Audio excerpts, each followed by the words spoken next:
হরে কৃষ্ণ, সকলকে সুস্বাগতম। তো আজকে আমরা ভক্তিবিনোদ ঠাকুরের শরণাগতি থেকে শুদ্ধ ভক্ত চরণ রেণু কীর্তন করব।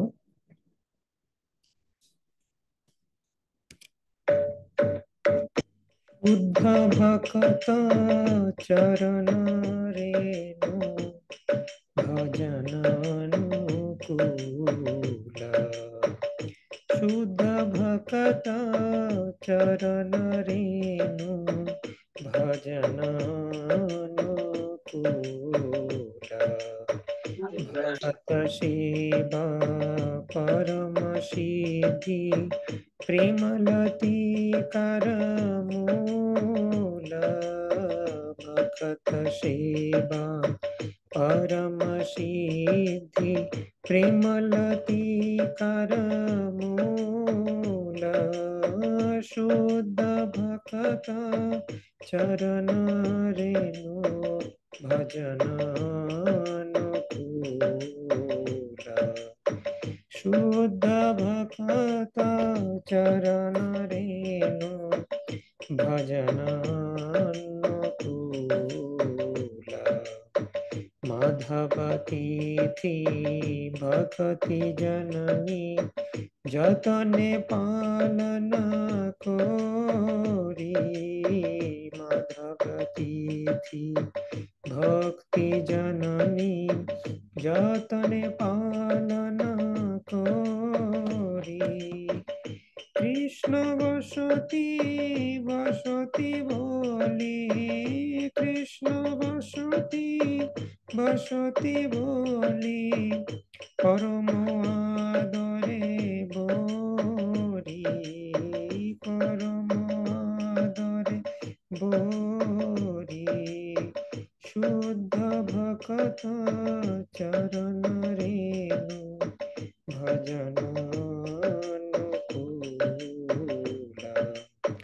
शुद्ध भक्त चरण रेणु भजन अनुकूल। गौर आमार जे सब स्थाने करल भ्रमण रंगे। गौर आमार जे सब स्थाने करल भ्रमण रंगे। से सब स्थान हेरिब आमी, से सब स्थान हेरिब आमी, প্রণয়ী ভকত সঙ্গে, প্রণয়ী ভকত সঙ্গে। শুদ্ধ ভকত চরণ রেণু ভজন অনুকূল। শুদ্ধ ভকত চরণ রেণু ভজন অনুকূল। মৃদঙ্গ বাদ্য শুনিতে মন অবসর সদা যাচে। মৃদঙ্গ বাদ্য শুনিতে মন অবসর সদা যাচে। গৌরবিহিত কীর্তন শুনি, গৌরবিহিত কীর্তন শুনি, আনন্দের হৃদয় নাচে, আনন্দের হৃদয় নাচে। শুদ্ধ ভকত চরণ রেণু ভজন অনুকূল। শুদ্ধ ভকত চরণ রেণু ভজন অনুকূল। যুগল মূর্তি দেখিয়া মোর পরম আনন্দ হয়। যুগল মূর্তি দেখিয়া মোর পরম আনন্দ হয়। প্রসাদ সেবা করিতে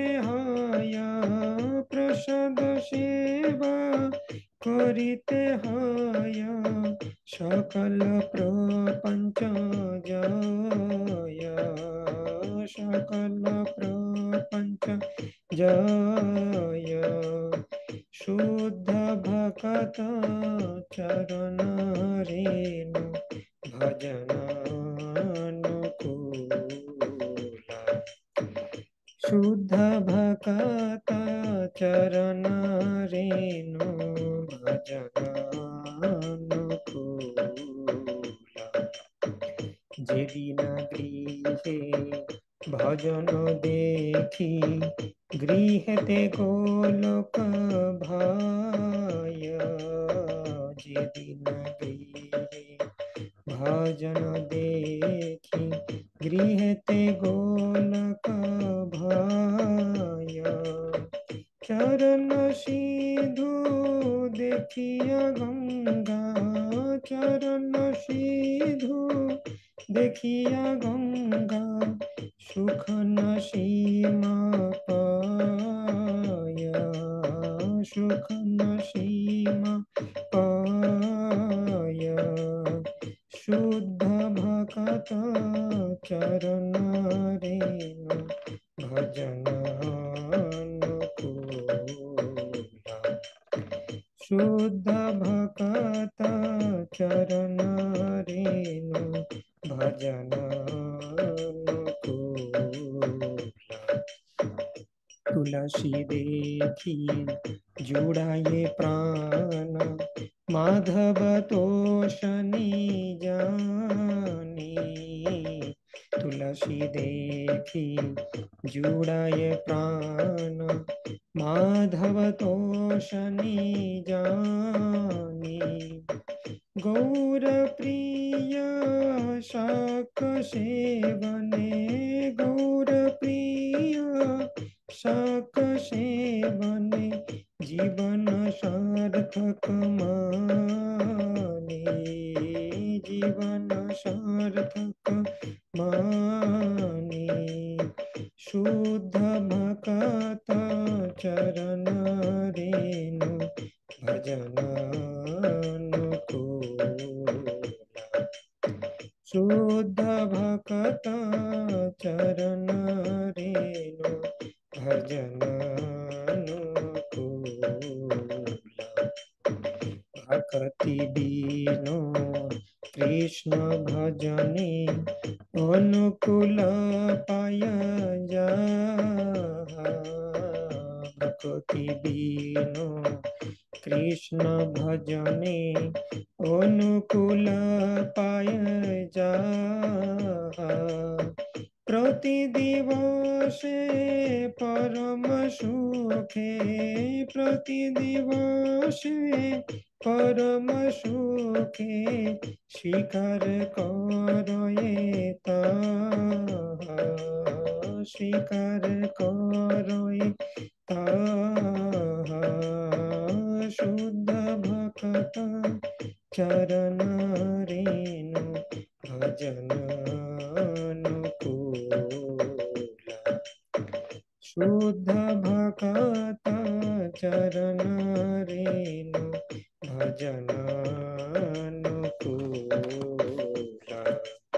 शुद्ध भक्त चरण रेणु भजन अनुकूला।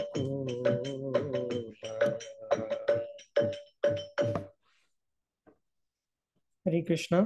তো ভক্তিবিনোদ ঠাকুর এখানে বলছেন যে আমাদের ভজনে অনুকূল মানে ফেভারেবল, ভজন ভালো হবে কি করলে না, শুদ্ধ ভক্তের চরণ রেণু যদি আমরা আমাদের মস্তকে ধারণ করি।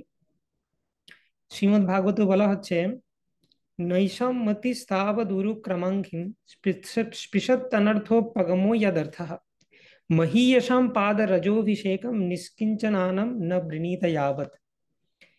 তো বলা হচ্ছে নৈষম মতি স্থাবদুরু ক্রমাঙ্কিম, তাবদ মানে ততক্ষণ পর্যন্ত, নৈষম মতিস ততক্ষণ পর্যন্ত তোমার মতি হবে না। কোথায় মতি হবে না? উরুক্রমাঙ্গিম অর্থাৎ উরুক্রম ভগবানের প্রতি।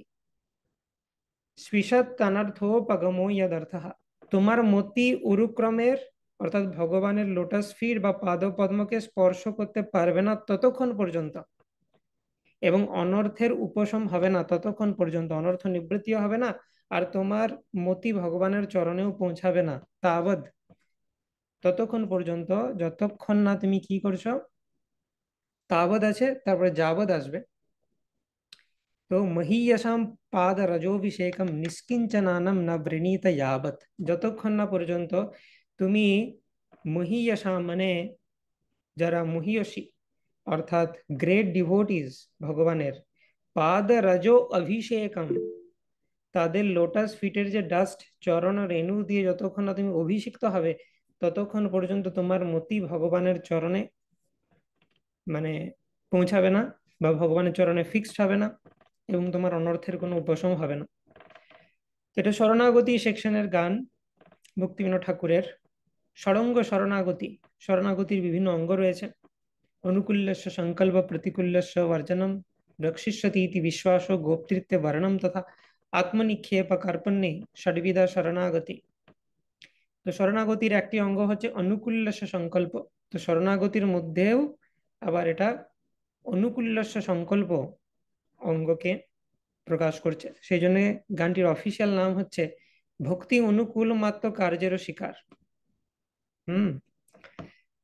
তো সেখানে বিভিন্ন কথা বলা হয়েছে। শুদ্ধ ভক্তের চরণ রেণু ভক্তির পক্ষে ফেভারেবল, অনুকূল জিনিস। মাধব তিথি ভকতি জননী একাদশী তিথি ভক্তির পক্ষে ফেভারেবল।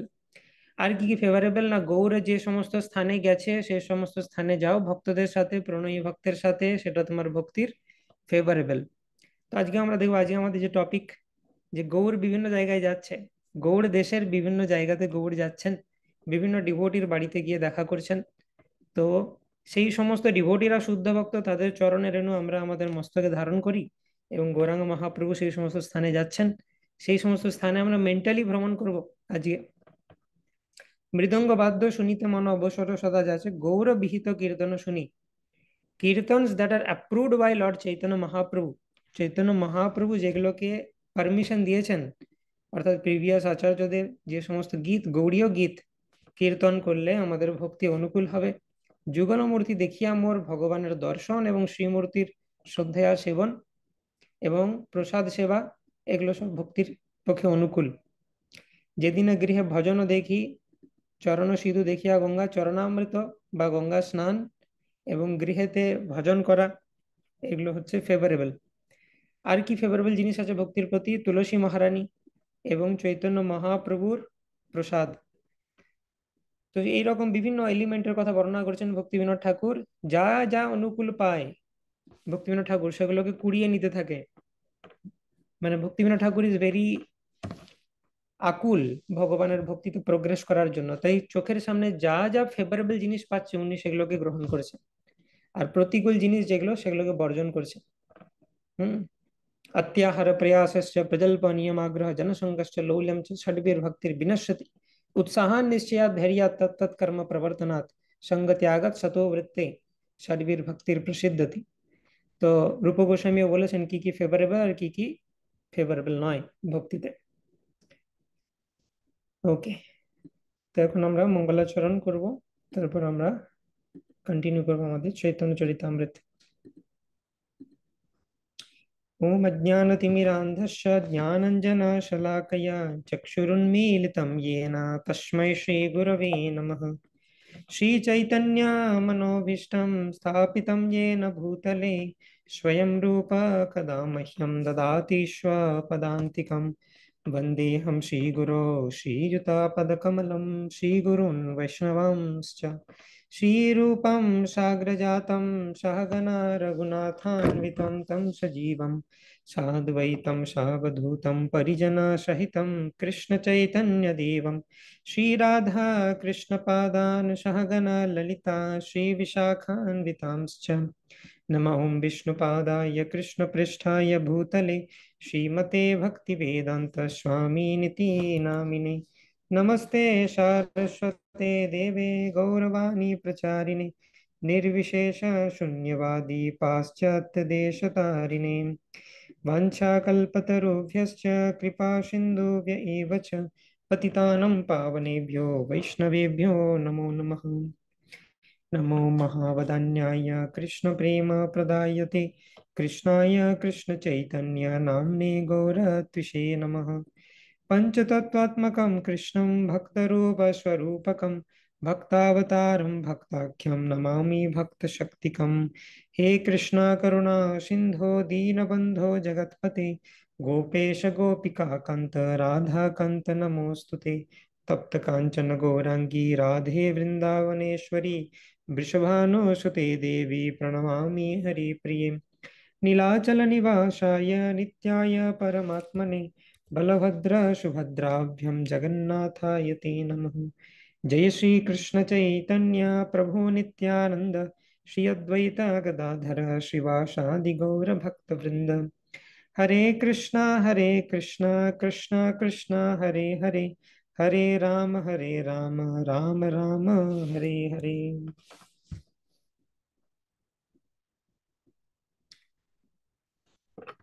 हरे कृष्णा।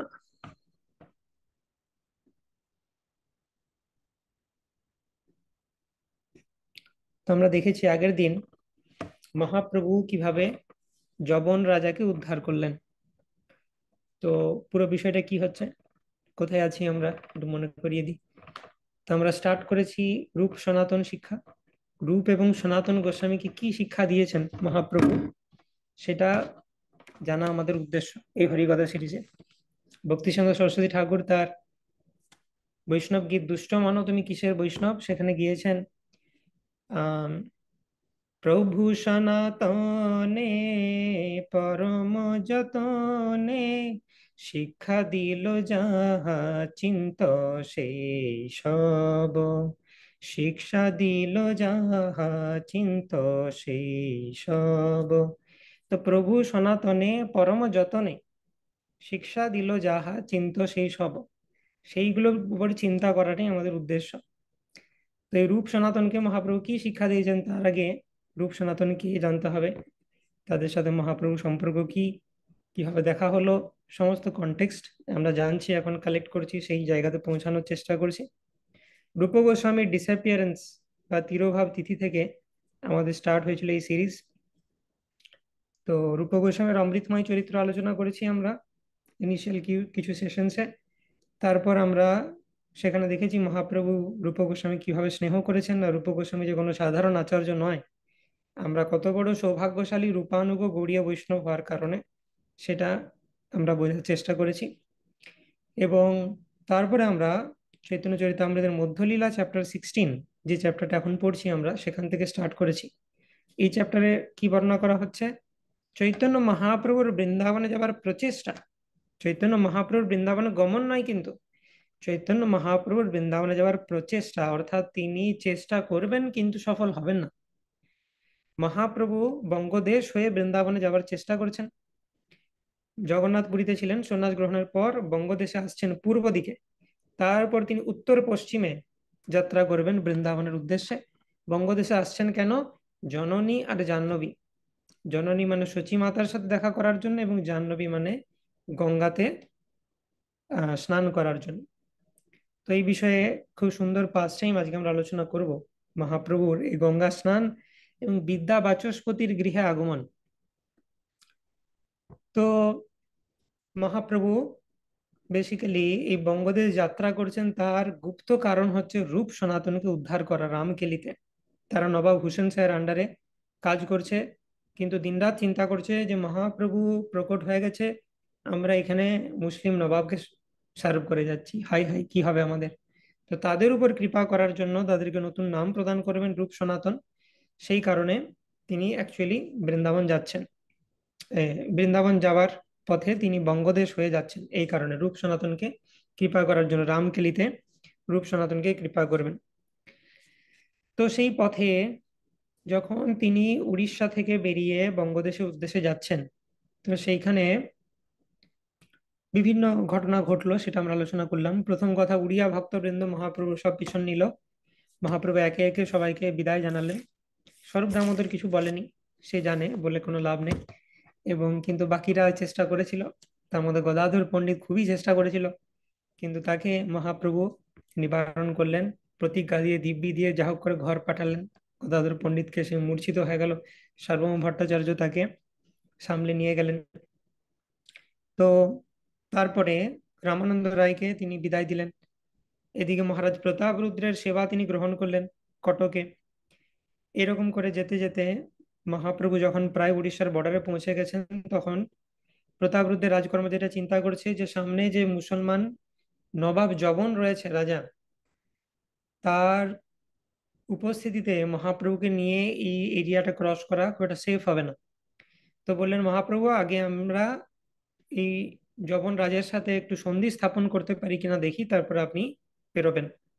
তো দেখা গেল সেই জবন রাজার এক হিন্দু চর মহাপ্রভুকে দেখে গেল, দেখে গিয়ে সেও বাউলের মতো হয়ে গেল। সে সব সময় কৃষ্ণ নাম কীর্তন করছে। তার মুখে মহাপ্রভুর গ্লোরি শুনে জবনের চিত্ত ফিরে গেল, তার হৃদয় পরিবর্তন হয়ে গেল।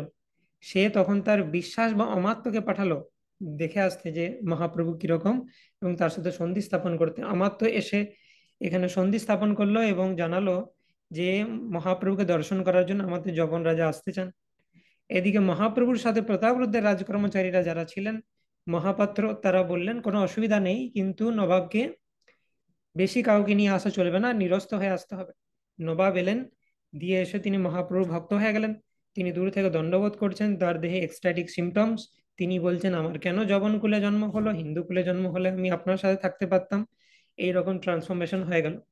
তার কারণ কি আলোচনা করেছিলাম আমরা, যে মহাপ্রভুর উদ্দেশ্য রূপ সনাতনকে কৃপা করা।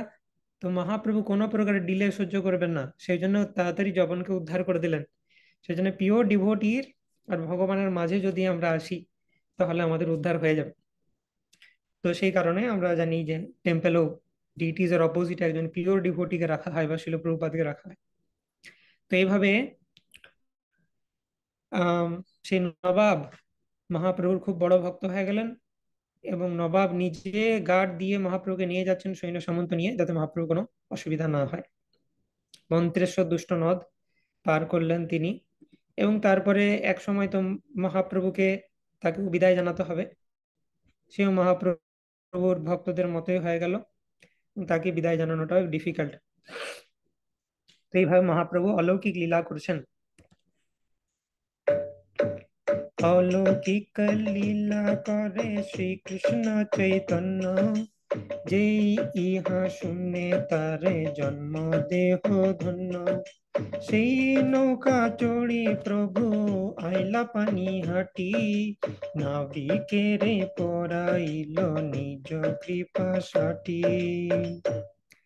তো এইভাবে জগন উদ্ধার অলৌকিক লীলা করে মহাপ্রভু পানিহাটি এলেন নৌকা চড়ে। নাবিককে নিজের যে বস্ত্র সেটা দিয়ে দিলেন। পানিহাটি আসতেই বঙ্গদেশের লোকজন জানতে পেরে গেছে মহাপ্রভু এসেছে। তো কোলাহল তৈরি হয়ে গেছে, যেখানে মহাপ্রভু যাচ্ছে কোটি কোটি লোক হয়ে যাচ্ছে। প্রভু আইলা বলি লোকে হইল কোলাহল, মনুষ্য ভরিল সব কিবা জলস্থল।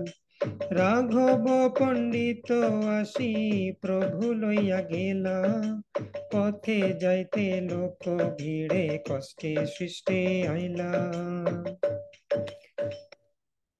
তো এদিকে পানিহাটিতে রয়েছেন রাঘব পণ্ডিত। সেই রাঘব পণ্ডিত তিনি প্রভুকে নিয়ে গেলেন, এবং এই রাঘব পণ্ডিতের স্পেশালিটি হচ্ছে যে তিনি খুব ভালো রান্না করেন। তো রাঘব পণ্ডিত যখন রান্না করেন, বলা হয় যে শ্রীমতী রাধারানী স্বয়ং তার কিচেনে ঢুকে রান্না করেন। রাঘব পণ্ডিতের রান্না এতটাই স্পেশাল। তো মহাপ্রভুর নিত্য আবির্ভাব কিছু স্থানে রয়েছে, তার মধ্যে রাঘব পণ্ডিতের ভবনে মহাপ্রভুর নিত্য আবির্ভাব। সচির মন্দিরে নিত্যানন্দ নর্তনে, শিবাস কীর্তনে আর রাঘব ভবনে, এই চারি স্থানে প্রভুর নিত্য আবির্ভাব। তো সচির মন্দিরে যতই সন্ন্যাস গ্রহণ করে চলে যান, কিন্তু সচির মন্দিরে ভগবান নিত্য থাকেন। তার প্রমাণ কি, মাঝে মধ্যে সচী মাতা নবদ্বীপে, যেখানে নিমাইয়ের বাড়ি, সেখানে নিমাইকে ভোগ লাগাতেন, ভগবানকে ভোগ লাগাতেন, নিমাইকেও ভোগ লাগাতেন তিনি। কিছুক্ষণ পরে এসে দেখতেন ভোগটা শেষ হয়ে গেছে। তো তিনি কিছুতেই বিশ্বাস করতেন না যে এটা নিমাই খেয়েছে। তিনি ভাবতেন অন্য কিছু হয়েছে, কোনো জীবজন্তুদের হতে পারে খেয়ে নিয়েছে, বা কিছু কারণ হয়েছে, কি যে হচ্ছে বুঝতে পারছি না। কিন্তু তিনি বিশ্বাস করতেন না যে এটা নিমাই খেয়েছে। কিন্তু তার গৃহে নিমাই সবসময় থাকতেন। তো সচির মন্দিরে নিত্যানন্দ নর্তনে, নিত্যানন্দ প্রভু যদি ডান্স করেন কোথাও, বেঙ্গলে আছেন হয়তো, এবং মহাপ্রভু হয়তো জগন্নাথ পুরীতে আছেন, নিত্যানন্দ প্রভু যদি ডান্স করছেন এবং মহাপ্রভুকে আহ্বান করছেন, মহাপ্রভু বাউন্ড, আসতেই হবে তাকে। পানিহাটি দধিচড়া মহোৎসবের সময় নিত্যানন্দ প্রভু ছিলেন এই পানিহাটিতে, মহাপ্রভু ছিলেন না, কিন্তু নিত্যানন্দ প্রভু আনতে পেরেছিলেন মহাপ্রভুকে। শিবাস কীর্তনে, শিবাস অঙ্গনে যদি কীর্তন করা হয়, বা শিবাস ঠাকুর যদি কীর্তন করেন, সেইখানেও মহাপ্রভু আবির্ভূত হবেন। আর চতুর্থ স্থান হচ্ছে রাঘব ভবনে।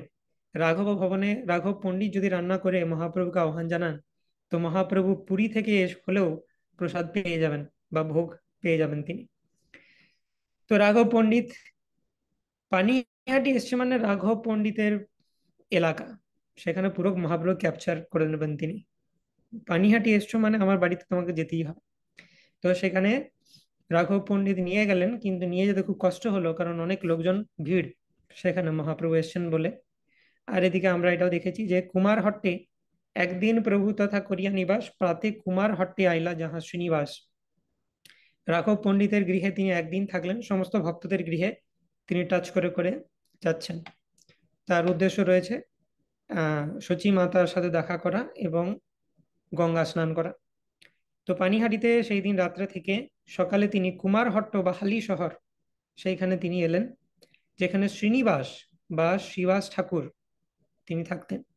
শিবাস ঠাকুর হচ্ছেন গৌরলীলাতে শিবাস ঠাকুর রূপে এসেছেন, এবং তিনি অ্যাকচুয়ালি হচ্ছেন নারদমুনি, ভক্তাখ্যম, ভক্ত রূপে যিনি আখ্যায়িত, পঞ্চতত্ত্বাত্মকম কৃষ্ণম ভক্ত রূপ স্বরূপকম, ভক্ত অবতারম ভক্তাখ্যম নমামি ভক্ত শক্তিকম। তো ভক্ত রূপে ভগবান এসেছেন চৈতন্য মহাপ্রভু। ভক্ত স্বরূপ মানে তার প্রকাশ বিগ্রহ নিত্যানন্দ প্রভু। ভক্ত অবতার মানে অদ্বৈত আচার্য। এবং ভক্তাখ্যম মানে ভক্ত রূপে যিনি আখ্যায়িত শিবাস ঠাকুর। এবং ভক্ত শক্তি মানে হচ্ছে ভগবানের শক্তি যিনি ভক্ত রূপে এসেছেন, গদাধর পণ্ডিত। এই হলো পঞ্চতত্ত্ব, পাঁচটি তত্ত্ব, তাদেরকে পঞ্চতত্ত্ব বলা হয়। ভক্ত রূপ, ভক্ত স্বরূপ, ভক্ত অবতার, ভক্ত শক্তি এবং ভক্ত রূপে যিনি আখ্যায়িত। তো সেই শিবাস ঠাকুর তার বাড়িতে এলেন, তার সাথে দেখা করলেন।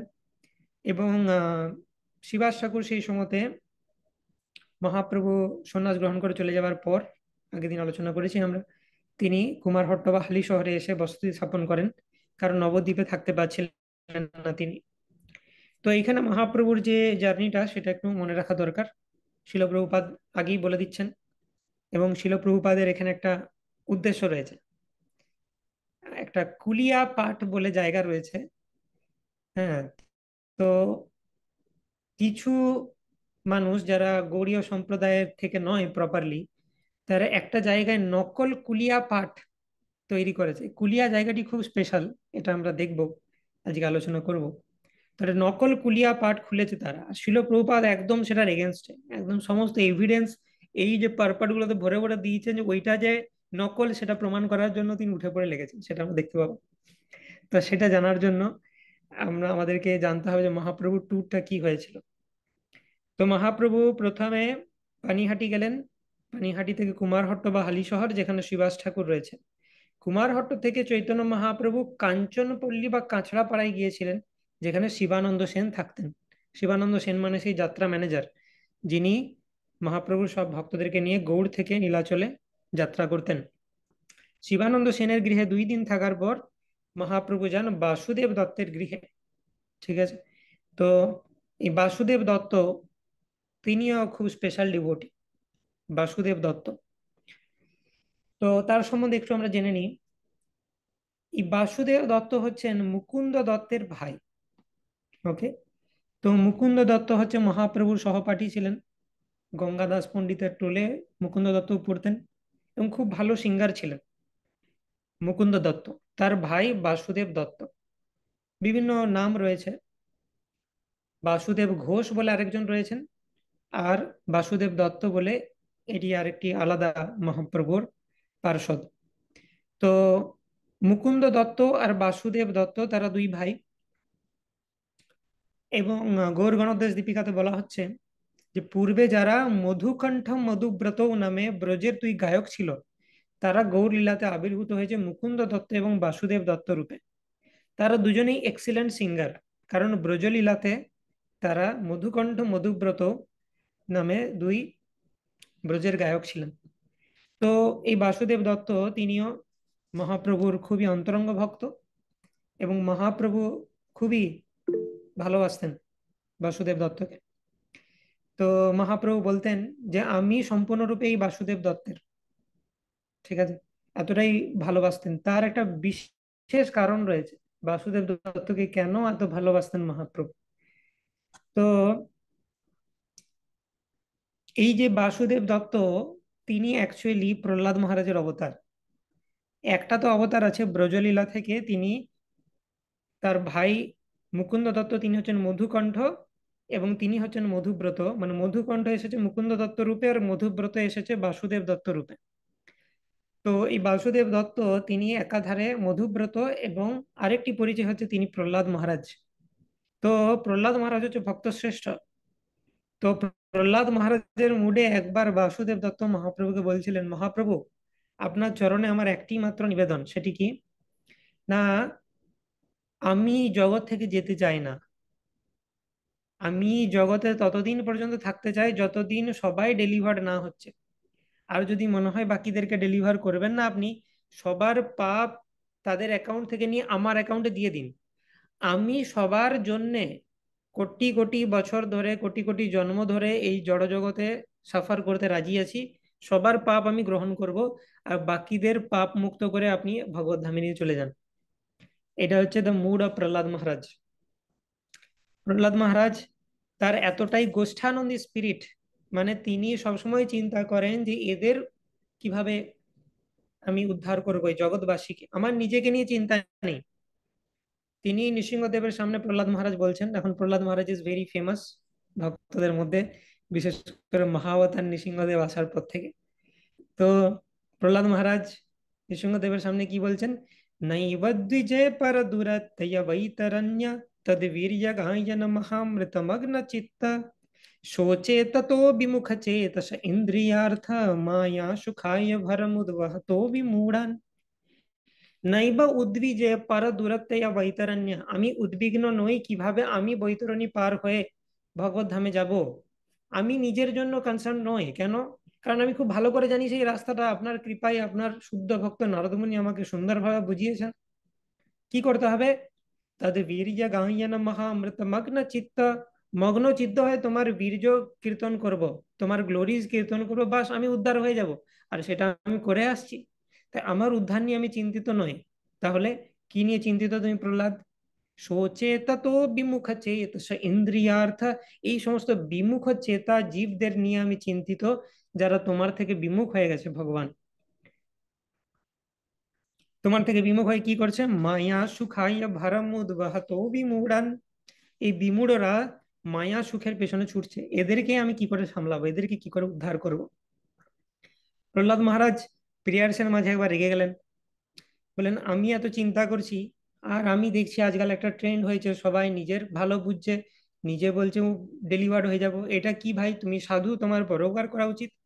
প্রহ্লাদ মহারাজ বলছেন, প্রায়েণ দেব মুনয় স্বাবিমুক্তি কামা। প্রায়েণ, প্রায়শই দেখছি, আমি ভাবছি ওকে ইনি করলেন না লোকের উদ্ধার, নেক্সট যে সন্ত রয়েছেন মহাত্মা তিনি হয়তো উদ্ধার করবেন। ও মা আমার যে আশা সেটাতে ইনিও জল ঢেলে ইনিও নিজের কথাই ভাবছেন।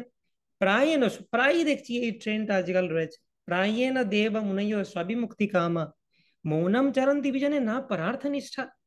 মৌন হয়ে কথা বলবো না, হিমালয়ে চলে যাব, তপস্যা করব, পরার্থ নিষ্ঠা কিছু নেই। বেশি বেশি করে বলো ভগবানের কথা, প্রচার করো সবার কাছে।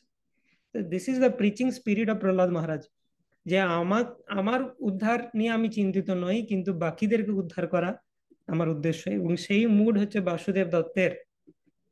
তো মহাপ্রভু এসেছেন জগৎবাসীকে উদ্ধার করতে। কেউ যদি তার সামনে এসে বলে যে মহাপ্রভু সবার পাপ আমার অ্যাকাউন্টে আপনি দিয়ে দিন আর বাকি সবাইকে উদ্ধার করে নিন, তাহলে তিনি কি মহাপ্রভুর হৃদয় জয় করবেন না?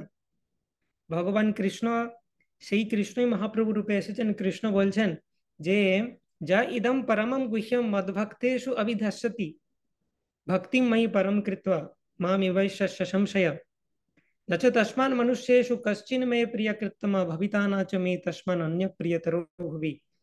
যে যে আমার এই ভাগবত গীতার জ্ঞান অন্যদের কাছে প্রকাশ করে তার থেকে প্রিয় আর কেউ নেই, কোনোদিন কেউ ছিল না, কোনোদিন কেউ হবে না, ভগবান বলছেন।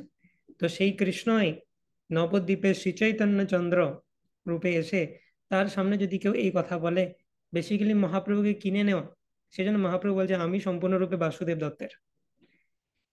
তো এইভাবে this is the glory of Basudeb Dutta, যিনি প্রহ্লাদ মহারাজ ছিলেন এবং মহাপ্রভুর অত্যন্ত প্রিয়। এই কথাটা বলার পরই বলে যে নো বাসুদেব তুমি প্রহ্লাদ।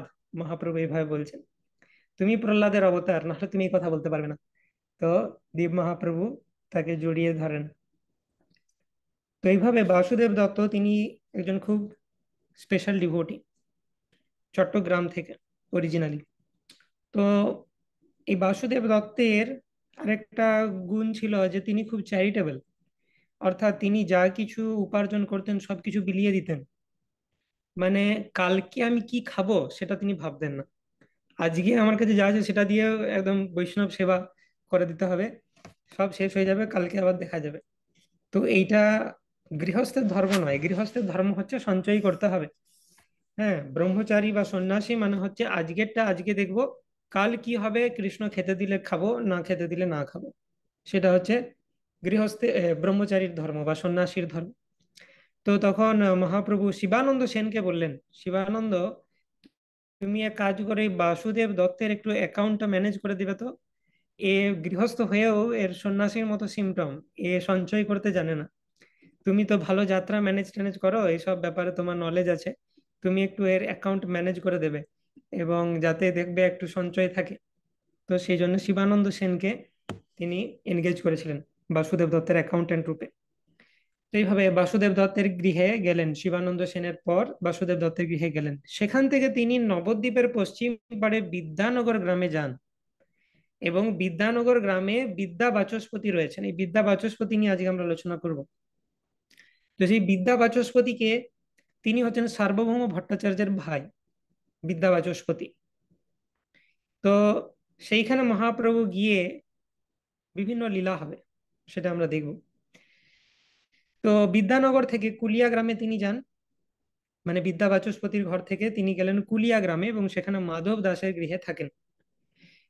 শিল কৃষ্ণদাস কবিরাজ গোস্বামী এখানে শান্তিপুর আচার্যের গৃহে ওইরূপে আগমনের কথা উল্লেখ করায়, আর করবেন, এখনো করেননি, প্রভুপাদ আগের থেকে বলে দিচ্ছে। বহু লোক মনে সন্দেহ হয় যে কাঁচরাপাড়ার নিকটে কোনো কুলিয়া থাকবে। তো প্রভুপাদ বলছেন যে এখানে কৃষ্ণদাস কবিরাজ গোস্বামী ভাবছেন যে এই মহাপ্রভু ট্যুরটা কি একদম পুঙ্খানুপুঙ্খ ভাবে আমাকে বর্ণনা করতে হবে, দরকার নেই, কোথায় কি গিয়েছিলেন সঠিক অর্ডারে তিনি বলেননি। তো প্রভুপাদ বলছেন যে কৃষ্ণদাস কবিরাজ গোস্বামী একটু ভাবলেন এত কিছু বলছি, এই জায়গাটাও কি আমাকে পরিষ্কার করে বলতে হবে, তিনি একটু ছেড়ে রেখেছেন। আর তোমরা দুষ্ট ব্যক্তিরা তোমরা সঙ্গে সঙ্গে সেটার ফায়দা লুটে তোমরা একটা নতুন কুলিয়া পাঠ তৈরি করে দেবে, নকল। তো এবার শিল প্রভুপাদ কোটেশন দিবেন চৈতন্য মঙ্গল থেকে, ভক্তি রত্নাকর থেকে, চৈতন্য চন্দ্রোদয় থেকে, দিয়ে প্রমাণ করবেন ওটা নকল কুলিয়া পাঠ। তো এই মিথ্যা আশঙ্কার ফলে এক নতুন কুলিয়া পাঠ উৎপন্ন হয়েছে। প্রকৃতপক্ষে সেই রকম স্থানের কোনো অস্তিত্ব নেই। বাসুদেব দত্তের গৃহ ত্যাগ করার পর চৈতন্য মহাপ্রভু অদ্বৈত আচার্যের গৃহে গিয়েছিলেন, সেখান থেকে নবদ্বীপের অপর পারে বিদ্যা বাচস্পতি গৃহে এবং কুলিয়াতে গিয়েছিলেন। এবং এই বর্ণনা শ্রী চৈতন্য ভাগবত, মঙ্গল, চৈতন্য চন্দ্রোদয় নাটক, চৈতন্য চরিত কাব্য সব জায়গাতে বর্ণনা করা হয়েছে। কৃষ্ণদাস কবিরাজ গোস্বামী স্পষ্টভাবে এই যাত্রার বর্ণনা করেননি বলে কিছু অসৎ লোক কাঁচরাপাড়ার কাছে কুলিয়ার পাট নামে একটি স্থান তৈরি করেছে। ওকে, তো যাই হোক, সেটা শিল প্রভুপাদ ক্লারিফাই করবেন। তাহা হইতে আগে গেলা শিবানন্দ ঘর, বাসুদেব গৃহে পাছে আইলা ঈশ্বর। বাচস্পতি গৃহে প্রভু যে মতে রহিলা, লোক ভিড়ে ভয়ে জয়ছে কুলিয়া আইলা। তো লোকের ভিড় হবে সেই ভয়ে মহাপ্রভু কুলিয়াতে চলে এলেন বিদ্যা বাচস্পতির ঘর থেকে। তো এখানেও ছিল প্রভুপাদ বর্ণনা করেছেন। তো যাই হোক, আমরা যেন গুলিয়ে না ফেলি কি হচ্ছে, খুব সরল ভাবে আমি বলছি, সবকিছু ভুলে যাও। তো মহাপ্রভু নীলাচল থেকে বঙ্গদেশের উদ্দেশ্যে আসছেন, এবং বঙ্গদেশে এসে তিনি কি করছেন না, প্রথমে এলেন পানিহাটিতে, সেখানে রাঘব পণ্ডিতের সাথে দেখা হলো। তারপর এলেন কুমারহট্টে, কুমারহট্টে শিবাস ঠাকুরের গৃহে তিনি থাকলেন। তারপর তিনি কাঁচরাপাড়ায় শিবানন্দ সেনের ঘরে থাকলেন। সেখান থেকে তিনি বাসুদেব দত্তের সাথে দেখা করলেন। তারপরে তাহা হয় তাকে গেলা শিবানন্দ ঘর, বাসুদেব গৃহে পাছে আইলা ঈশ্বর। শিবানন্দ বাসুদেব হয়ে যাওয়ার পর তিনি বিদ্যা বাচস্পতির গৃহে রইলেন। আর এখানে শিল প্রভুপাদ বলছেন যে বাসুদেব দত্তের গৃহ ত্যাগ করার পর অদ্বৈত আচার্যের গৃহে যান, তারপরে বিদ্যা বাচস্পতির গৃহে গিয়েছিলেন, মাঝে অদ্বৈত আচার্যটা স্কিপ করেছেন কৃষ্ণদাস কবিরাজ গোস্বামী। তো যাই হোক, এগুলো অত কিছু ব্যাপার নয়, মনে রাখো যে বিভিন্ন ডিভোটির গৃহে যাচ্ছেন মহাপ্রভু। তো বিদ্যা বাচস্পতির গৃহে, বিদ্যা বাচস্পতির গৃহ বিদ্যানগর, মনে রাখতে সুবিধা। তো বিদ্যানগরে বিদ্যা বাচস্পতির গৃহে যখন ছিলেন, সেখানে বহু লোকের ভিড় হতে থাকায় তিনি কুলিয়াতে চলে গেলেন মহাপ্রভু। তো সেটা এখানে বর্ণনা করবেন। কুলিয়া মানে হচ্ছে কোলদ্বীপ। ওকে। তিনি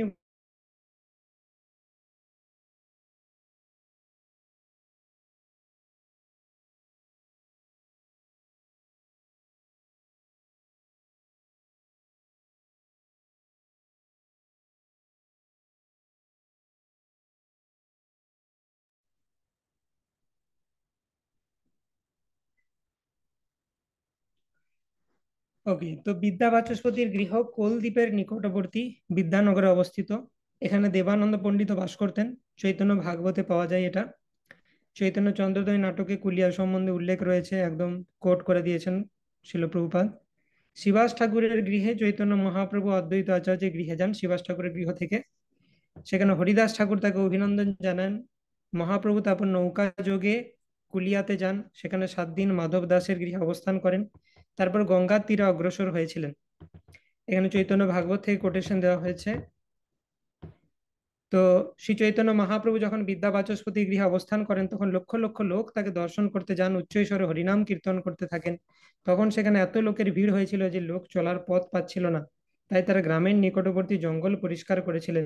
লোক চলাচলের ফলে আপনা থেকেই সেই জঙ্গলের মধ্যে দিয়ে বহু পথ সৃষ্টি হয়েছিল। মহাপ্রভুকে দর্শন করার জন্য বহু লোক নৌকা যোগে সেখানে এসেছিলেন।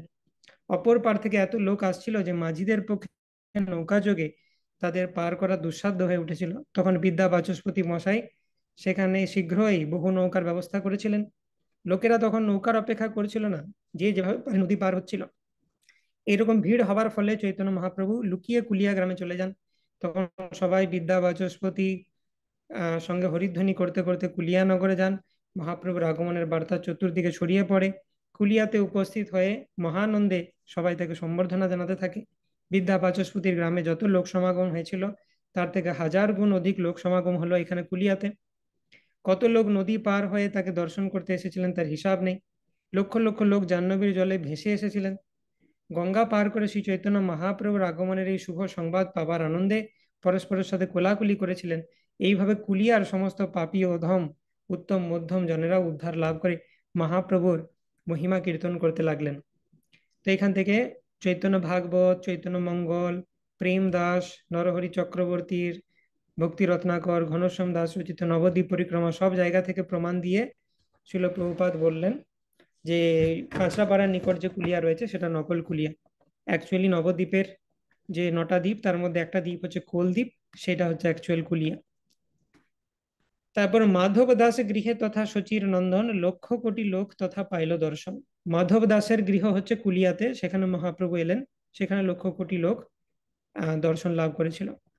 7 দিন রহি তথা লোক নিস্তারিলা, সব অপরাধী গণে প্রকারে তারিলা। বিভিন্ন অপরাধীদেরকে উদ্ধার করলেন সেই কুলিয়াতে এসে, এবং 7 দিন সেখানে থাকলেন। তো নাও লেট আস সামারাইজ, এবং এটাকে আরো ডিটেলস আমরা অ্যানালিসিস করব। তো মহাপ্রভু তিনি বিভিন্ন জায়গায় ভ্রমণ করেছেন। পানিহাটি থেকে কুমারহট্টে শিবাস ঠাকুরের গৃহে এলেন। সেখান থেকে শিবানন্দ সেন কাঁচরাপাড়া, সেখান থেকে তিনি বাসুদেব দত্তের গৃহে গেলেন। সেখান থেকে অদ্বৈত আচার্যের গৃহে এসেছিলেন। তারপরে তিনি বিদ্যানগর আর কুলিয়া দুটো জায়গা যান। বিভিন্ন ট্যুর করতে করতে লাস্টে বিদ্যানগর আর কুলিয়া এই দুটো জায়গাতে পৌঁছান। এই দুটো জায়গা ইম্পর্টেন্ট। তারপরে মহাপ্রভু আরো যাবেন রামকেলি ইত্যাদি। তারপর পরিশেষে তিনি আবার শান্তিপুরে ফিরে আসবেন, অদ্বৈত আচার্যের গৃহে ডবল টাইম স্পেন্ড করবেন, তারপরে তিনি নীলাচলের উদ্দেশ্যে গমন করবেন। তো এখন আমরা ফোকাস করব মহাপ্রভুর এই যে ট্যুর, সেখানে তিনি বিদ্যানগর এবং কুলিয়াতে কিরকম লীলাবিলাস করেছিলেন। তো অ্যাকচুয়ালি মহাপ্রভু বিদ্যানগরে কেন এলেন? না গঙ্গা স্নান করার জন্য। ঠিক আছে, তো মহাপ্রভু তার এই ভিজিটে বিদ্যানগরে এলেন। হঠাৎ করে একদিন মহাপ্রভু বিদ্যা বাচস্পতির গৃহে চলে এলেন। বিদ্যা বাচস্পতি তিনি হচ্ছেন সার্বভৌম ভট্টাচার্য, যে সার্বভৌম ভট্টাচার্যের কথা আমরা জানি জগন্নাথপুরীতে মহাপ্রভুর উদ্ধার করেছিলেন সার্বভৌমকে। তিনি মায়াবাদী ছিলেন, কিন্তু মহাপ্রভু তাকে বৈষ্ণবে পরিণত করেছিলেন। সেই সার্বভৌম ভট্টাচার্যের ভাই হচ্ছে বিদ্যা বাচস্পতি। তো বিদ্যা বাচস্পতি মাঝে মধ্যে তিনি যেতেন জগন্নাথপুরীতে এই গৌড়ের ভক্তবৃন্দের সাথে। বিদ্যা বাচস্পতি বিদ্যানগরে আছেন, যেটা বেঙ্গলের অন্তর্গত। তাই বেঙ্গলের ডিভোটিসদের সাথে তিনি জগন্নাথপুরী যাত্রা করতেন। আর সার্বভৌম ভট্টাচার্য নীলাচলে স্থিত রয়েছেন। তো দুই ভাই যখন একত্রে হতেন, তাদের খুব আনন্দ, দুজনেই ডিভোটি হয়ে গেছেন। এবং এ মহাপ্রভুর নবদ্বীপের লীলা শোনাতো, আর উনি মহাপ্রভুর নীলাচলের লীলা শোনাতো। তো দুজনে সুন্দর এক্সচেঞ্জ হতো হরিকথা মহাপ্রভুকে নিয়ে। তো এই বিদ্যা বাচস্পতি তিনি হচ্ছেন সনাতন গোস্বামীর বিদ্যাগুরু। সনাতন গোস্বামী তার কাছ থেকে শাস্ত্রে যে পারদর্শিতা লাভ করেন, শাস্ত্র পাঠ করেন বিদ্যা বাচস্পতির আন্ডারে। তো যাই হোক, মহাপ্রভু একদিন হঠাৎ করে এই ট্যুরের মধ্যে বিদ্যা বাচস্পতির গৃহে চলে এলেন বিদ্যানগরে। আগে থেকে জানিয়ে আসেননি। এসে তো বিদ্যা বাচস্পতি খুব হ্যাপি যে মহাপ্রভু আপনি হঠাৎ, স্বয়ং তার তো আনন্দে তিনি একদম অস্থির হয়ে গেছেন। দিয়ে তিনি বলছেন, মহাপ্রভু বলছেন বিদ্যা বাচস্পতিকে, শোনো বিদ্যা বাচস্পতি, আমি তোমার গৃহে এসেছি, খবরটা কিন্তু তুমি সিক্রেট রাখবে। যেদিকেই যাচ্ছি প্রচুর লোক হয়ে যাচ্ছে, খুব মুশকিল ব্যাপার। তো একদম কাউকে জানাবেন না আমি এসেছি বলে। আমি, আমাকে একটা প্রাইভেট রুম দাও, আমি এখানে সিক্রেটলি থাকতে চাই। আর আমি ব্যাক টু ব্যাক কয়েকদিন গঙ্গা স্নান করব তোমার এখানে বিদ্যানগরে, সেখানে গঙ্গা রয়েছে। তো আমি কয়েকদিন এখানে গঙ্গা স্নান করব, কাউকে কিন্তু জানাবে না। তো বললো ঠিক আছে মহাপ্রভু, সেই ব্যবস্থা করব, কোনো অসুবিধা নেই। প্রাইভেট রুম দিয়ে দিল মহাপ্রভুকে থাকার জন্য। কিন্তু বৃন্দাবন দাস ঠাকুর বর্ণনা করছেন যে সূর্যকে কি আর লুকিয়ে রাখা যায়? সূর্য উদয় হলে তাকে কি আর ঢেকে রাখতে পারবে? সঙ্গে সঙ্গে তড়িৎ গতিতে বিভিন্ন জায়গাতে খবর পৌঁছে গেল যে বাচস্পতির ঘরে মহাপ্রভু চলে এসেছেন। আর সঙ্গে সঙ্গে প্রচুর লোক তারা আসছেন। আমরা যে পড়লাম ভাগবত, চৈতন্য ভাগবতে কিছুটা সেকশন দেওয়া হয়েছে যে সেখানে লোকজন বিভিন্ন জায়গা থেকে চলে আসছে। এত লোকজন যে আছে বঙ্গদেশে সেটা কেউ বুঝতে পারেনি। হ্যাঁ, তো নৌকাতে করে যে যাবে, মাঝি সংকটে পড়ে গেছে যে এত লোককে আমি কি করে পার করব। তো তখন বিদ্যা বাচস্পতিকে আসতে হলো। তিনি আরো অনেকগুলো নৌকা অ্যারেঞ্জ করলেন, দিয়ে তারপরে সবাই সেগুলো পেরিয়ে এলো। এত লোক হয়ে গেছে যে রাস্তায় লোক কুলাচ্ছে না, তো কিভাবে যাবে? হ্যাঁ, তো ট্রাফিক জ্যাম হয়ে যাচ্ছে। তো সেই জন্য পাশাপাশি যে জঙ্গল ছিল সেইগুলোতে, বন জঙ্গলে কাঁটা, সেগুলোকে উপেক্ষা করে লোকজন সেগুলোর মধ্যে দিয়ে চলছে, সেগুলোকে কেটে কেটে রাস্তা বানাচ্ছে মহাপ্রভুকে দেখার জন্য। জঙ্গল কেটে রাস্তা তৈরি হচ্ছে, এত লোক হয়ে গেছে। তো এইভাবে তারা সবাই আসছেন এবং বিদ্যা বাচস্পতিকে দেখে সবাই বিদ্যা বাচস্পতি পায়ে পড়ছেন, বলছেন তুমি তো মহাভাগ্যবান, তোমার গৃহে আজকে শচীনন্দন গৌরহরি এসছে। তো তোমার মহান ভাগ্য। তো তুমি আমাদেরকেও সেই সৌভাগ্য প্রদান করো, আমরাও যেন একটু উদ্ধার হই। তুমি তো উদ্ধার হয়েই গেলে, তোমার গৃহে তিনি এসে থাকছেন, আমাদেরকেও একটু উদ্ধার করতে দাও। তো এরকম করে বিদ্যা বাচস্পতি তিনিও কেঁদে ফেলেছেন যে লোকজনের এত ইমোশন। আর আমি ভাবছিলাম মহাপ্রভুকে লুকিয়ে রাখবো, না না ঠিক নয়, সবার জন্য ওপেন করে দিই, মহাপ্রভু যতই বলুন। এত ভক্ত এতদিন ধরে ওয়েট করে আছে, মহাপ্রভু কাউকে দর্শন দেবেন না বললে হয়। যে তিনি সবাইকে ব্যবস্থা করে নিয়ে যাচ্ছেন তার গৃহে। তো সেই সময়তে বিভিন্ন লোকজন বিভিন্ন রকম চিন্তা করছেন। কেউ ভাবছেন যে এই যে মহাপ্রভু তার কাছে, তিনি তো সাক্ষাৎ পরম ভগবান, আমরা বুঝতে পেরেছি, কিছু কিছু লোক বুঝতে পেরেছেন সেটা। তার কাছে গিয়ে আমি তার পায়ে পড়ে চাইবো যে আমাকে এই মায়ার প্রভাব থেকে মুক্ত করো হে ভগবান, আমাকে মুক্তি প্রদান করো। কেউ আর ভাবছেন যে তার কাছ থেকে আমি চাইবো কেন, তার দর্শন মানেই তো আমি সবকিছু লাভ করে গেছি, তাকে তাকে পাওয়াই তো সবকিছু লাভ করা, তার কাছে আবার চাওয়ার দরকার কি আছে। তো এরকম কেউ কেউ ভাবছেন। আবার কেউ কেউ পাষণ্ডীরা রয়েছেন, তারা ভাবছেন হাই হাই, নবদ্বীপে থাকাকালীন এই সন্ন্যাসীকে আমরা কত গালিমন্দ করেছি, কত ব্লাসফেম করেছি, আজ সেই সমস্ত অপরাধের জন্য ক্ষমা চাইব, যে মহাপ্রভু ক্ষমা করে দিন। মহাপ্রভুর এই সন্ন্যাস গ্রহণ করে পাষণ্ডীদের হৃদয়কেও বিগলিত করে দিয়েছিলেন। তো তারা ভাবছেন গিয়ে মহাপ্রভু পায়ে পড়ে আগে ক্ষমা চাইতে হবে আমাকে। কেউ আবার ভাবছেন মেটেরিয়ালিস্টিক কিছু গোল নিয়ে যাচ্ছেন। কেউ ভাবছেন আমার জীবনে একটাই সমস্যা, আমার ছেলেটা জুয়ারি, খুব জুয়া খেলে, মহাপ্রভুর কাছে গিয়ে বলবো একটু আশীর্বাদ দিন তো এই যেন জুয়া না খেলে। তো বিভিন্ন জন বিভিন্ন রকম তারা ভাব নিয়ে যাচ্ছে মহাপ্রভুর কাছে, যে মহাপ্রভুর কাছে গিয়ে এটা চাইবো। আবার কেউ ভাবছেন যে মহাপ্রভুর কাছে গিয়ে বলবো যে একটাই আমার বাসনা, যে তোমার পাদপদ্ম ছেড়ে আমি যেন কোনোদিন কোথাও না যাই। তো সেইভাবে চিন্তা করতে করতে লোকজন যাচ্ছেন বিদ্যা বাচস্পতির সাথে। হুম, সেটা এখানে বর্ণনা করা হচ্ছে। খেয়ারি করিতে পার পড়িল সংকটে, যে নৌকা চালক সে সংকটে পড়ে গেল। হেন মতে গঙ্গা পার হয় সর্বজন, সবই ধরেন বাচস্পতির চরণ, লুকাইয়া গেল প্রভু কুলিয়া নগর। তারপরের ঘটনা। তো এভাবে সবাই, মানে এই শ্লোকগুলো পরপর নেই, এর মাঝে মাঝে অনেক কিছু রয়েছে, শিল প্রভুপাদ কম্প্যাক্ট ভার্সনে এটা পার পার্টে দিয়েছেন। তো বাচস্পতির চরণ ধরে সবাই মহাপ্রভুর কাছে গেল। এবং মহাপ্রভু যখনই দেখছে একটা বিরাট বড় ভিড় আসছে, মহাপ্রভু বললেন এই রে গেল সব। এই বাচস্পতিকে আমি বললাম যে আমাকে একটা প্রাইভেট রুম দিতে, আর 1 কোটি লোক সামনে। এদিকে দেখে ভালোও লাগছে যে সবার মুখে হরিনাম রয়েছে, তারা হরিধ্বনি করছে। হ্যাঁ, লোকজন বাচস্পতির ঘরের বাইরে এসে হরিধ্বনি করছে। আর তখন সেটা দেখার জন্য মহাপ্রভু তিনি বেরিয়ে এসে তাদেরকে দর্শন প্রদান করলেন। মহাপ্রভু হাসলেন, সবাইকে আশীর্বাদ করলেন। তো লোকজন খুব আনন্দিত হয়েছিল যে আমরা হরিধ্বনি করেছি বলে মহাপ্রভু আমাদেরকে দর্শন দান করলেন। তারপরে কি হলো, মহাপ্রভু দেখলেন না এখানে আর থাকা যাবে না, আমার উদ্দেশ্য বিফল হয়ে গেল। তো মহাপ্রভু লুকিয়ে কুলিয়ানগরে চলে গেলেন। লুকিয়ে তো এমন লুকিয়ে যে বিদ্যা বাচস্পতিকে পর্যন্ত বললেন না যে আমি চলে চলে যাচ্ছি। বিদ্যা বাচস্পতিও জানে না যে মহাপ্রভু কখন পালিয়েছে কুলিয়া। যে কুলিয়াতে মাধব দাসের গৃহে মহাপ্রভু উঠেছেন। তো বিদ্যা বাচস্পতি অবাক, কি ব্যাপার মহাপ্রভু কোথায় গেল, এই সবাইকে জিজ্ঞেস করছে বাড়িতে মহাপ্রভুকে দেখেছো, মহাপ্রভুকে দেখেছো না, কেউ বলছে দেখেনি। আর বাইরের লোকজন তারা তো ধর্ণা দিয়ে বসেই আছে, মহাপ্রভু ঢুকেছেন কই, বেরোচ্ছে না তো আর মহাপ্রভু, দেখবো। এই মহাপ্রভু মিসিং। তো তখন তারা বলছে মিসিং মানে, এই মাত্র তোমার ঘরের ভেতরে ছিল, মিসিং কি করে হয়ে গেল, এই তুমি নিশ্চয়ই লুকিয়ে রেখেছো। এ বলছে না, না বিশ্বাস করো আমাকে পর্যন্ত বলে যায়নি কোথায়। তো কেউ আর বিদ্যা বাচস্পতিকে বিলিভ করছে না, বলছে যে তুমি তাহলে লুকিয়ে রেখেছো ঘরের ভিতরে, মহাপ্রভু নিশ্চয়ই ইনস্ট্রাকশন দিয়েছে, তুমি লুকিয়ে রেখেছো, আমাদেরকে দর্শন দিচ্ছ না। লোকজন বাইরে বলছে এই চলো আমরা সব হরিধ্বনি করি, মনে আছে আগের বারে যখন আমরা হরিধ্বনি করেছিলাম তখন মহাপ্রভু বেরিয়েছিলেন দর্শন দান করেছিলেন, হরিধ্বনি করো। আর এবারে যতই হরিধ্বনি করছেন আর মহাপ্রভু তো বেরোচ্ছেন না, তিনি তো কুলিয়া চলে গেছেন। বিদ্যা বাচস্পতি বলছেন আমাকে বিলিভ করো, আমি সত্যিই বলছি আমি জানি না মহাপ্রভু কোথায়, আমিও জানি না, আমাকে বলে যায়নি সেটা।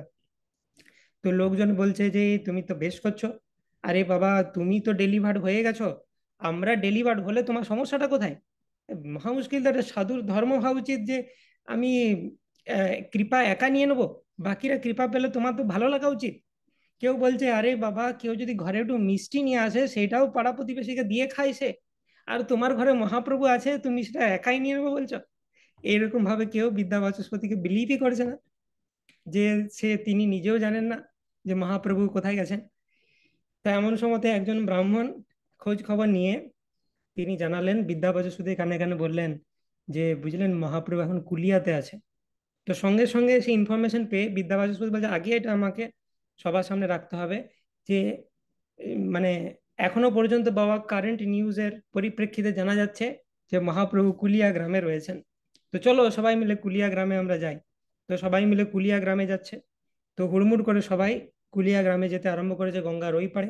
তো তো আবার গঙ্গাকে ক্রস করতে হবে। তো সেই গঙ্গাকে ক্রস করার জন্য প্রচুর বোট তৈরি করা হয়েছে। বোটে চাপার মানে এত বেশি লোক চেপেছে যে কয়েকটা বোট তো ডুবে গেছিল, কিন্তু ডুবে কারোর কোনো ক্ষতি হয়নি। বোট যখনই ডুবে যাচ্ছে, নৌকা নৌকা ডুবে যাওয়ার পরেই দেখছে সেইখানে মানে গঙ্গার বক্ষ অর্থাৎ বালি পাওয়া যাচ্ছে, সেখানে ল্যান্ড হয়ে যাচ্ছে, মানে জলটা সেখানে শুকিয়ে যাচ্ছে, যাতে কারোর কোনো ক্ষতি না হয়। তো কেউ তো হেঁটে পার করে নিচ্ছে গঙ্গা, কেউ ভেসে পার করে নিচ্ছে, কেউ সাঁতারে, কেউ নৌকাতে, যা হোক করে তারা সবাই মিলে কুলিয়াতে পৌঁছালেন। তো মহাপ্রভু দেখলেন বেশ মুশকিল, এখানে কুলিয়াতেও সবাইকে নিয়ে হাজির বিদ্যা বাচস্পতি। তো মহাপ্রভু তখন বিদ্যা বাচস্পতিকে ডেকে পাঠালেন যে, বাচস্পতি এদিকে শোনো, একজন কাউকে দিয়ে মহাপ্রভু ডেকে পাঠালেন।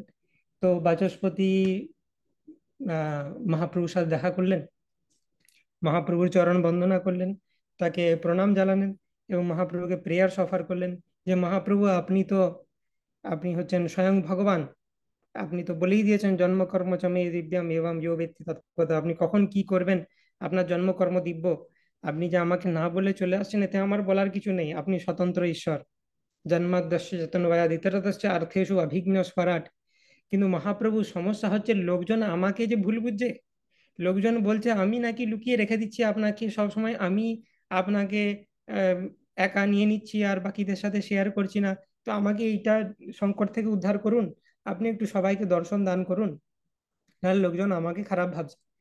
তো মহাপ্রভু দেখছেন যে কি করা যাবে, আমি তো ভক্তের অধীন, তো আমি ভক্তদের থেকে দূরে পালাবো বললে কি করে হবে আর। তো ভক্তদেরকে সেই দর্শন দিতেই হবে। তো বললেন, বিদ্যা বাচস্পতি বললেন, আমাকে একলা দর্শন দেবেন না, না হলে লোকজন আমাকে দোষ দিচ্ছে, তো দিলে সবাইকে একসাথে দর্শন দিন। তো মহাপ্রভু তখন হাসি মুখে বেরিয়ে এলেন। দিয়ে মহাপ্রভু দেখলেন যে না, এরপরে এদেরকে ভালোভাবে অ্যাসোসিয়েশন দিতে হবে। তো তিনি বেরিয়ে এসে সবাই যে এত ভগবানের ভক্ত বা একজন বৈষ্ণবের প্রতি, মহাপ্রভু নিজেকে বৈষ্ণব মনে করেন, একজন বৈষ্ণবের প্রতি তাদের এত আগ্রহ এবং তারা যে কৃষ্ণ নাম গ্রহণ করছে মুখে, সেটা দেখে মহাপ্রভু একদম গদগদ হয়ে গেলেন। তিনি ট্রান্সেন্ডেন্টাল এক্সটাসিতে নৃত্য করতে আরম্ভ করলেন এবং বাকিরা সবাই কীর্তন করছে। তো সেখানে মহাপ্রভু এক্সট্যাটিক ডান্স করলেন এবং সমস্ত কুলিয়াবাসীকে উদ্ধার করে দিলেন। কুলিয়াতে বলছে যে যত লোকজন ছিল তারা, এই যে কুলিয়ায় আইলেন বৈকুণ্ঠ ঈশ্বর, সর্বলোক হরি বলি বাচস্পতি লুকাইয়া গেল প্রভু কুলিয়া নগর, কুলিয়ায় আইলেন বৈকুণ্ঠ ঈশ্বর, সর্বলোক হরি বলে বাচস্পতি সঙ্গে, সেই ক্ষণে সবে চলিলেন মহারঙ্গে, কুলিয়া নগরে আইলেন ন্যাসী মণি, সেই ক্ষণে সর্বদিকে হইল মহাধ্বনি, সবে গঙ্গা মধ্যে নদিয়ায় কুলিয়ায়, শুনি মাত্র সর্বলোক মহানন্দে ধায়, বাচস্পতির গ্রামে ছিল যতেক গহন, তার কোটি গুণে পুরিল সকল। কুলিয়াতে আরো ভিড় হলো এবং মহাপ্রভু মিডিয়াম লেভেলের পাপী, বড় লেভেলের পাপী, ছোট লেভেলের পাপী, সবাইকে উদ্ধার করলেন কুলিয়াতে। তো কুলিয়াটা হচ্ছে পাপ আর অপরাধ ভঞ্জনের স্থান।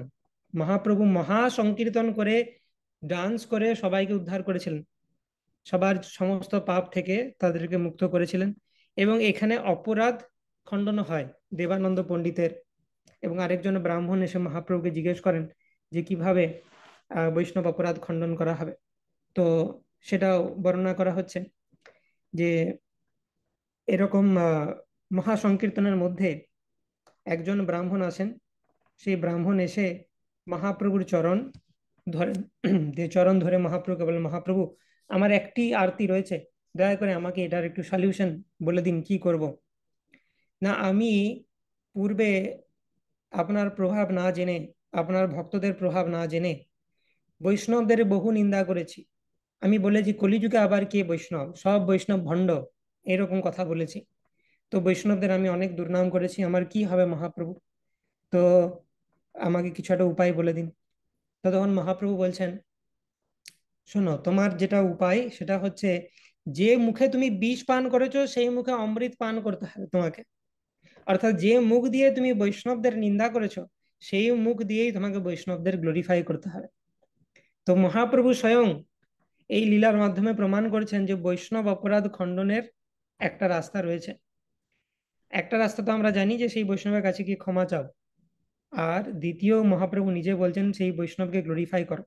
কারোর চরণে যদি অপরাধ হয়েছে, তার ভালো গুণ দেখতে হবে এবং তাকে গ্লোরিফাই করতে হবে। যদি আমাদের কোনো বৈষ্ণব সম্বন্ধে খারাপ ধারণা থাকে বা তার প্রতি ক্রিটিসাইজ করার মেন্টালিটি থাকে, দেখো কিছুতেই তুমি তার ভালো গুণ ভাবতে পারবে না চাইলেও। আর যখনই ভালো গুণ ভাববে, তখনই আর ওই ক্রিটিসাইজিং মেন্টালিটি থাকবে না। তো এইটা হচ্ছে একদম মহৌষধ বৈষ্ণব অপরাধ খণ্ডন করার, যে বৈষ্ণবদের গ্লোরিফাই করতে হবে। যার চরণে অপরাধ হয়েছে তার ভালো গুণ যা হোক করে দেখতে হবে, বা আমি যদি দেখতে না পাচ্ছি তার ভালো গুণ যিনি জানেন তার কাছে গিয়ে শ্রবণ করতে হবে আমাদেরকে সেই বৈষ্ণবের ভালো গুণ। তবে আমরা বৈষ্ণব অপরাধ থেকে মুক্ত হব। তো এই প্রসঙ্গে সেই ব্রাহ্মণকে তো মহাপ্রভু সলিউশন দিলেন বৈষ্ণব অপরাধ খণ্ডন করার উপায়। এবং সেই প্রসঙ্গে দেবানন্দ পণ্ডিতের যে স্টোরি সেটাও রয়েছে। দেবানন্দ পণ্ডিত সেই স্থানে আগমন করেন। আহ মহাপ্রভু যখন এই ট্যুরটাতে ছিলেন, সেই সময় দেবানন্দ পণ্ডিতও আসেন। তো এই দেবানন্দ পণ্ডিত তিনিও মহাপ্রভুর একজন অন্তরঙ্গ পার্ষদ, এবং তিনি ভাগবত কথাকার ছিলেন। তিনি ভাগবত কথা বলতেন খুব ভালো, সমস্ত শাস্ত্রের পণ্ডিত। কিন্তু তার ভাগবত প্রেজেন্টেশনটা ছিল খুব রুক্ষ, শুষ্ক, শুষ্ক জ্ঞান, তপস্যা, হ্যাঁ, বৈরাগ্য, এইসব। তিনি কিন্তু ভক্তিকে গ্লোরিফাই করতেন না ভাগবতে। তো একবার দেবানন্দ পণ্ডিত তিনি ভাগবত পাঠ করছেন, এবং সেই সময়তে মহাপ্রভুর শুদ্ধ ভক্ত শ্রীবাস পণ্ডিত তার সেই অ্যাসেম্বলিতে এসেছেন। তো শ্রীবাস পণ্ডিত তিনি ভাগবত শুনছেন। ভাগবতের শ্লোকগুলো শোনার মাত্রই তিনি তার প্রপার এক্সপ্লেনেশন জানেন, এবং তিনি জানেন যে এই শ্লোকগুলো কি বলতে চাইছে, এর মধ্যে কি ভক্তি ভাব রয়েছে। তো শ্রীবাস পণ্ডিত তিনি তো নারদ মুনি, তিনি তো ভাগবতের সার জানেন। তো দেবানন্দ পণ্ডিত ভাগবত পড়ছেন আর শ্রীবাস পণ্ডিত অঝরে ক্রন্দন করছেন সেই ভাগবতের শ্লোকগুলো শুনে শুনে। আর দেবানন্দ পণ্ডিত তিনি তো শুষ্ক জ্ঞানী, বেদান্তি টাইপের। হ্যাঁ, আহ, তো সেই শুষ্ক বৈরাগ্য জ্ঞান, তাদের চোখে জল নেই ভাগবত পড়তে, ভক্তির কোনো নামগন্ধ নেই। তপস্যা করতে হবে, বেদ পড়তে হবে, কঠোরতা আছে তাদের মধ্যে একটা। তো সেটা দেখে তিনি তার ডিসাইপলদেরকেও সেইভাবে ট্রেন করেছেন। তো শিবাস পণ্ডিত কাঞ্চে দেখেন, ডিসাইপল বলে, এই বেরো তুমি এখান থেকে। এখানে যত ঢং শুরু করেছে, কান্নাকাটি ইত্যাদি, এরকম করে শিবাস পণ্ডিতকে ভাগিয়ে দিয়েছেন মহাভাগবত বৈষ্ণবকে। আর দেবানন্দ পণ্ডিত তার শিষ্যরা যেটা করলো, সে কোনো প্রতিবাদ করেনি। সে দেখছে ভালোই করেছে, শুধু শুধু ডিস্টার্ব করছিল, ফালতু এসে নাটক সৃষ্টি করেছে, এখানে সিন ক্রিয়েট করছে, তো ভালোই করেছে আমার ডিসাইপল, এরকম সে ভেবে তাড়িয়ে দিয়েছিল।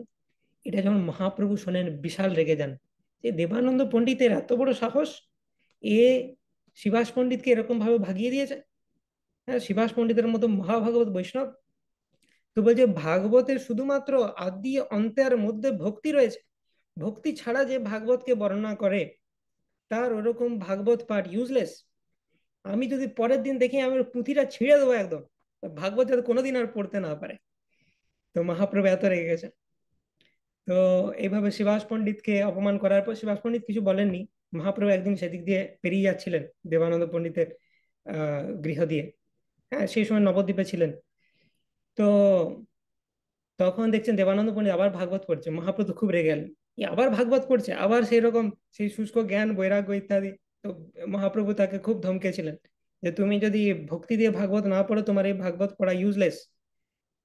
এরকম ভাবে ভাগবত পড়ে কোনো লাভ হয় না, তুমি নিজেকে কি মনে করো। এরকম ভাবে একবার বকানি দিয়ে গেছিলেন। পরবর্তীকালে দেবানন্দ পণ্ডিত তার উদ্ধার কি করে হলো, মহাপ্রভু যার উপর রেগে যায় মানে তার অবস্থা খারাপ। মহাবদান্য অবতার ভাই সে, তার যদি ভক্তকে তুমি আহ অফেন্ড করে দাও, তাহলে তোমার আর কি হোপ রয়েছে। পরবর্তীকালে মহাপ্রভুর আরেকজন ভক্ত বক্রেশ্বর পণ্ডিত, সেই বক্রেশ্বর পণ্ডিত যিনি কৃষ্ণ প্রেমে তন্ময় হয়ে নৃত্য করতেন। বক্রেশ্বর পণ্ডিতের রেকর্ড আছে, একবার তিনি 72 ঘন্টা টানা ডান্স করেছিলেন। তো বক্রেশ্বর পণ্ডিত হচ্ছেন মহাভাগবত। তিনি গৌর ব্রজলীলাতে তুঙ্গবিদ্যা সখী। তো তিনি একবার কৃপা করে দেবানন্দ পণ্ডিতকে ভালোবাসতেন, তিনি স্নেহ করতেন, তার বাড়িতে এসেছিলেন এবং তিনি নৃত্য করেছেন। তো দেবানন্দ পণ্ডিতের তাকে দেখে একটু হৃদয়ে পরিবর্তন হয়েছিল, যে ভক্তি এরকম ব্যাপার, ভগবানের প্রতি এতটা তন্ময়তা থাকা সম্ভব।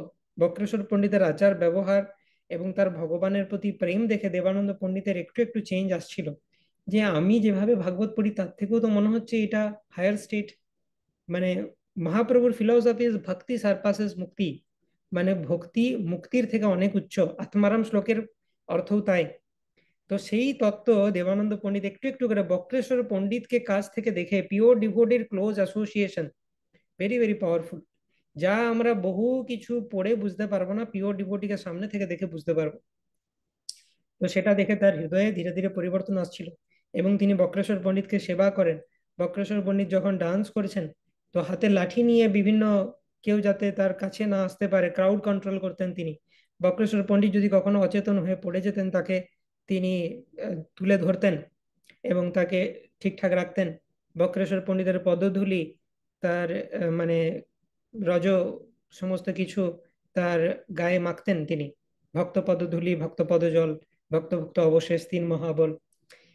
তো এইরকম ভাবে বক্রেশ্বর পণ্ডিতের সেবা করার পর দেবানন্দ পণ্ডিতের হৃদয় পরিবর্তন হয়, এবং তার মধ্যে একটা পজিটিভ চেঞ্জ আসে, এবং তিনি ধীরে ধীরে অ্যাপ্রিসিয়েট করতে পারেন মহাপ্রভু এবং মহাপ্রভুর ভক্তদেরকে। এবং ভাগবত পড়ার সেই স্টাইল, যে কিভাবে ভক্তিকে গ্লোরিফাই করতে হয়, ধীরে ধীরে মহাপ্রভুকে দর্শনের একটা অভিলাষ আসে। তো মহাপ্রভু যখন সন্ন্যাস গ্রহণ করে এখানে এসেছেন কুলিয়াতে, তখন দেবানন্দ পণ্ডিত সেখানে আসেন, মহাপ্রভুর সাথে দেখা হয় দেবানন্দ পণ্ডিতের।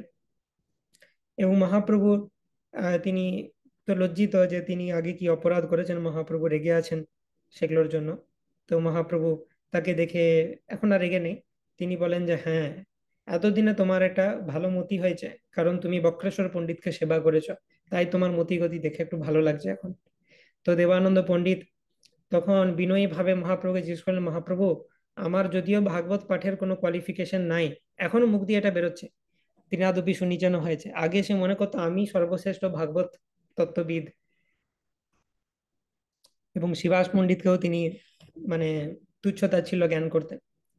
তো এখন দেবানন্দ পণ্ডিত বলছেন যে আমি, আমার তো ভাগবত পাঠের কোনো যোগ্যতা নেই, তবুও আমাকে ভাগবত পাঠ করতে হয়, সেই রকমই আমার সেবা। তো আপনি যদি একটু বলে দেন যে কিভাবে আমি ভাগবতটা পরিবেশন করব যাতে প্রপার হয়।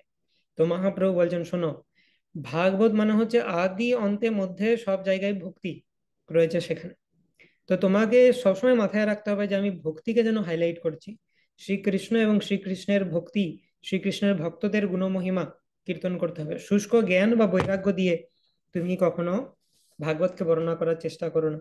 এবং তারপর তিনি মহাপ্রভু বোঝালেন যে কিভাবে ভক্তি মুক্তির থেকেও বড় এই সমস্ত জিনিস।